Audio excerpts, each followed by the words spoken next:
क्या आपने कभी सुना है किसी ऐसे अटैक के बारे में जहां दुश्मन के मोबाइल और पेजर खुद ब खुद फट जाए?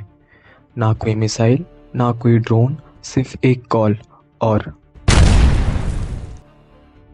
ये कोई फिल्म नहीं है, ये है ऑपरेशन ग्रीन रीपर, इसराइल की वो सीक्रेट मिशन जिसने सितंबर 2024 में हिजबुल्लाह की कम्युनिकेशन सिस्टम और लीडरशिप की रीढ़ की हड्डी तोड़ दी। In Lebanon, Hezbollah leaders are blaming Israel in a new type of attack that used pagers. The blast killed at least 9 people and injured several thousand others, including Iran's ambassador to Lebanon. In which pagers worn by members of the Hezbollah militia were turned into miniature bombs. ये सब शुरू हुआ 17 सितंबर 2024 को दोपहर के करीब। Lebanon के अलग अलग इलाकों में, सीरिया के कई शहरों में हिजबुल्लाह के हज़ारों फाइटर्स। कुछ ने एक बीप सुनी, कुछ ने बस नोटिफिकेशन देखा और अगले पल एक छोटा घातक ब्लास्ट हुआ। अगले दिन 18 सितंबर 2024 को यही अटैक वॉकी टॉकीज पर हुआ। जो वॉकी टॉकीज हिजबुल्लाह के कमांडर्स और फाइटर्स आपस में बात करने के लिए यूज़ कर रहे थे, वो भी धड़ाधड़ फटने लगे। इन दोनों अटैक्स में ऑफिशियल रिपोर्ट्स के अकॉर्डिंग 40 से ज़्यादा लोग मारे गए, जिनमें हिजबुल्लाह के सीनियर ऑफिसर्स भी शामिल थे, और अप्रॉक्सीमेटली 3000 से ज़्यादा लोग इंजर हुए, जिनमें से कई सीरियस घायल हो गए। तो आखिर ये हुआ कैसे?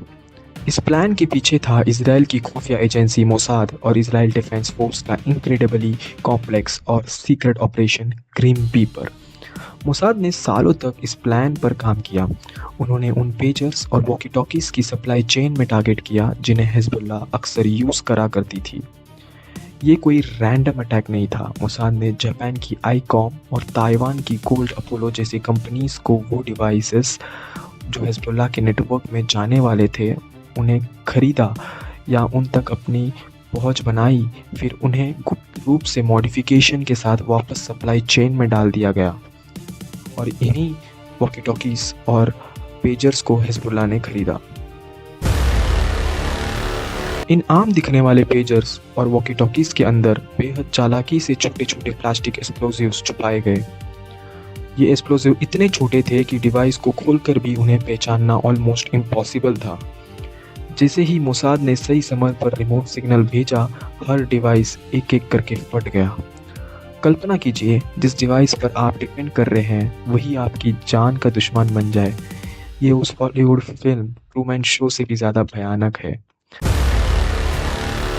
लेबनान गवर्नमेंट और हिजबुल्लाह ने इस अटैक को टेररिस्ट एक्ट और डिक्लेरेशन ऑफ वार बताया।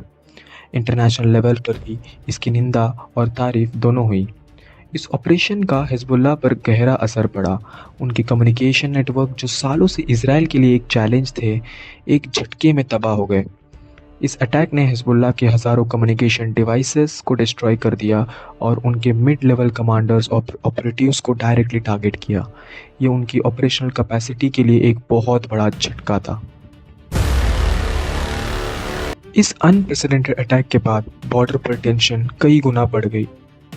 इजराइल ने हिजबुल्लाह के ठिकानों और इंफ्रास्ट्रक्चर पर बड़े पैमाने पर एयर स्ट्राइक्स किए, और उन्हें फाइनली 27 सितंबर 2024 को इजराइल ने एक precise bunker busting missile attack में हिजबुल्लाह के चीफ हसन नसरल्लाह को मार गिराया। ये ऑपरेशन ग्रीन रीपर द्वारा शुरू की गई चेन रिएक्शन का ही एक रिजल्ट था, जिसने हिजबुल्लाह के पूरी लीडरशिप और कम्युनिकेशन सिस्टम को हिला कर रख दिया। दोस्तों, आज की दुनिया में जंग अब सिर्फ गोलियों और बॉम्ब से नहीं लड़ी जाती। आज की जंग कनेक्टिविटी, डेटा और आपकी जेब में रखी डिवाइसेस के ज़रिए भी लड़ी जा रही है। ऑपरेशन ग्रीन रीपर एक चिल्लिंग रिमाइंडर है कि अगला ब्लास्ट सिर्फ सीमा पर नहीं बल्कि आपकी जेब में भी हो सकता है। टेक्नोलॉजी ने वारफेयर के सारे नज़रिए बदल दिए। आज के ज़माने में इंफॉर्मेशन वारफेयर से लेकर ऐसे पेजर ऑपरेशंस तक आ चुके हैं जिसने ट्रेडिशनल वारफेयर्स को पीछे छोड़ दिया है। अगर आपको ये वीडियो पसंद आया हो तो लाइक करें, शेयर करें और ऐसे ही गहरे एनालिसिस और सच्ची कहानियों के लिए हमारे चैनल को सब्सक्राइब करना ना भूलें। कमेंट में बताइए, क्या मोसाद ने इस ऑपरेशन को अंजाम देकर सही किया या ये ह्यूमन राइट्स का वायलेशन था? अपनी राय ज़रूर दें।